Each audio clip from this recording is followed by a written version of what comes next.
Deputy CM Pawan Kalyan Pithapuram ప్రజలను ఉద్దేశించి ప్రతిజ్ఞ చేశారు. పవన్ కళ్యాణ్ అనే నేను పిఠాపురం అభివృద్ధికి, అభ్యున్నతికి నిరంతరం ఆఖరి శ్వాస వరకు పనిచేస్తానని దైవ సాక్షిగా ప్రమాణం చేస్తున్నానని పవన్ కళ్యాణ్ అన్నారు.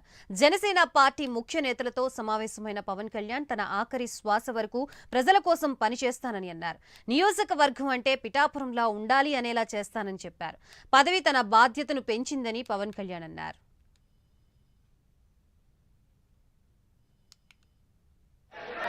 ఇంత బలమైన మెజారిటీ తోటి జనసేనని నన్ను గెలిపించడం కాదు, ఈరోజు మోడీ గారిని కూడా మీరు గెలిపించడానికి మీరు అందరూ అండగా నిలబడ్డారు. ఆయన మన ఆంధ్రప్రదేశ్ అంటే ఒక పిఠాపురంలో మీరు నాకు ఇచ్చిన బలం రాష్ట్రం అంతా తిరిగేలా చేసింది. తిరిగినా కానీ మన నాయకులు మీరందరూ కష్టపడ్డా కానీ మీరిచ్చిన విజయం భరోసా నన్ను రాష్ట్రం అంతా తిరగనిచ్చేలా చేస్తుంది. 25కి 21 ఎంపీలు కొట్టగలిగే స్థాయికి 21 ఎంపీల ఈ రోజున మనకి ఎన్డీఏ ప్రభుత్వానికి బలంగా నిలబడ్డారు.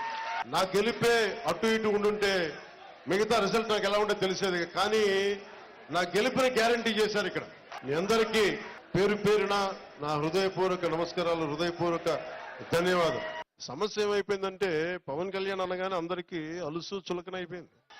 చెప్తున్నా అంటే వీళ్ళకి ఎలాంటి వాళ్ళు కావాలంటే జగన్ లాంటి నాయకుడు రైట్ అనిపిస్తాడు. ఒకసారి ఇంటర్వ్యూలు ఇవ్వడం, మాట్లాడితే కొడతాడు, బెదిరిస్తాడు.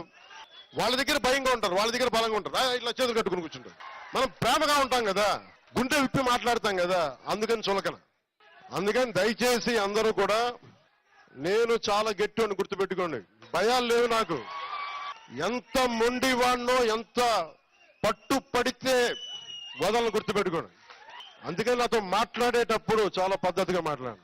గుండెల్లో పెట్టుకొని మర్యాద ఇస్తాను, గుండెల్లో పెట్టుకొని నియమాలు పాటిస్తాం, ప్రోటోకాల్స్ పాటిస్తాం. కానీ అలుసుగా తీసుకుంటే మటుకు నేను అంత తేలిగ్గా తీసుకోను. ఎందుకంటే నేను ఒక వ్యవస్థని నడపాల్సిన వాడిని. ఒక వ్యవస్థను నడపాల్సిన వాడు కొన్నిసార్లు నేను గట్టిగా ఉండక తప్పదు. నాకు ఇష్టం ఉందా లేదా అని కాదు, గట్టిగా ఉండక తప్పదు. మీరు అందించిన ఈ విజయం నాకు దేశ చరిత్రనే తిప్పగలిగే అంత శక్తినిచ్చింది. నాకు అంటే దేశం కోసం పనిచేయడానికి శక్తినిచ్చింది విజయం. నేను చాలాసార్లు చెప్తాను, నా కడ వరకు, నా ఆఖరి శ్వాస వరకు నేను ప్రజల కోసమే పనిచేస్తాను. విజయం వచ్చాక అందరూ ఎగురుతారు, అందరూ దండలేస్తారు. నీకు ఇంత ఘనమైన విజయం ఇచ్చినందుకు ప్రజలు, నువ్వు ప్రజలకి అంత ఘనంగా నువ్వేం పనులు చేసి పెడతావు నాకు చెప్పు. నేను కూర్చున్నా, నాకు వచ్చి చేతులు ఊపి కృతజ్ఞతలు చెప్పడం సరిపోలా, ఒళ్ళోంచి ఒక కూలీలా పని చేయడానికి సిద్ధపడిపోయాను. అందుకే నాకేమనిపించిందంటే ఇప్పుడు స్లోగన్స్ అయిపోయినాయి, ఇప్పుడు మనం పని చేయాలి. స్లోగన్స్ ఇక్కడ తీసుకొచ్చారు కదా, పని చేద్దాం. ఇదేంటంటే నేను ఒకటే కోరుకున్నా, నాకు పని చేయాలి. ఇక్కడ ఒకవైపు టూరిజం డెవలప్మెంట్ జరగాలి, యువతకి ఉపాధి అవకాశాలు, చాయిస్ కావాలి. ఒక ఉద్యోగం సరిపోదు, 2-3 ఉద్యోగాలు ఏ ఉద్యోగం ఎత్తుక్కోవాలి. దశాబ్దంన్నర నలిగిపోయా. నేను మీకేం చెప్పాను, రాగానే మీకు ఇందా చెప్తా ఉన్నాను, నేను ఓటమి చూసిన వాడిని. నేను ఒక సినిమా రంగంలో పీక్లో ఉండి నాకు పాలిటిక్స్ రావాల్సిన అవసరం లేదు. కానీ నాకేమనిపించిందంటే చదువుకున్న చదువు, విజ్ఞానం బాధ్యతనిచ్చింది. నువ్వు పొట్టి శ్రీరాములు గారి త్యాగం మీద నువ్వు జీవితాన్ని గడిపేసి, స్వాతంత్ర సమరయోధులు త్యాగం వల్ల నువ్వు జీవితాన్ని గడిపేసి నువ్వేమి తిరిగి సమాజానికి ఇవ్వనంటే నీకు కుదరదు. అది నా అంతరాత్మ చంపేసిందని. దానికోసం వచ్చాను రాజకీయాల్లోకి. పదవి రావచ్చు, రాకపోవచ్చు, గెలవచ్చు, ఓడిపోవచ్చు. ఈరోజు గెలవచ్చు, కానీ నాకు ఈ రోజున ఉప ముఖ్యమంత్రి కావచ్చు. కానీ నేను ఎప్పుడు ఒకటే మనిషిని, ఓడినా గెలిచినా పదవి ఉన్నా లేకపోయినా నేను ఒకటే వ్యక్తి. అది మారదు. సో నేను ఏమి చేసినా మీరందరూ బాగుండాలని చేస్తాను. అసలు నాకు నిజంగా కన్నీళ్ళు వచ్చినాయి మీరు పడ్డ కష్టం. ఎన్ని రాత్రులు అసలు ఒక్కొక్క చోటకి వెళ్తే ఒక్కొక్క కథలు. నాకు ఒక్కొక్క ఊరికి వెళ్తే మేము ఎక్కడో ఆస్ట్రేలియా నుంచి వచ్చి ఒక 6 మంది తిరుగుతా ఉంటే ఒక అతను వచ్చి బజ్జీలు ఇచ్చేవాడు.